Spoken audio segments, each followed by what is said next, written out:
সার্বজনীন ভ্রাতৃত্ব। ডক্টর বিয়াস যখন আপনাকে প্রশ্ন করেছিলেন, আমি কিন্তু সেটা ঠিকই বুঝেছিলাম। খুবই সুন্দর প্রশ্ন। আপনারা যদি পরিষ্কারভাবে প্রশ্ন করেন আমি উত্তর দিতে পারি আলহামদুলিল্লাহ। ভাই খুব সুন্দর প্রশ্ন করেছেন। যদি কোনো হিন্দু ইসলাম কোরআন হিন্দু ধর্মের মূলনীতি মেনে চলে তাকে মুসলিম বলা যাবে কিনা, আর একজন মুসলিমকে হিন্দু বলা যাবে কিনা, খুবই সুন্দর প্রশ্ন। আসলে আমরা দেখি মুসলিম আর হিন্দু বলতে কি বোঝায়।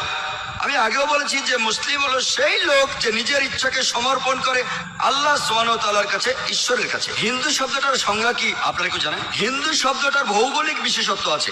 যে লোক ইন্ডিয়ায় বাস করে, যে লোক সিন্ধু নদীর অববাহিকায় এই সভ্যতায় বাস করে, সে একজন হিন্দু। আর এভাবে আমিও একজন হিন্দু।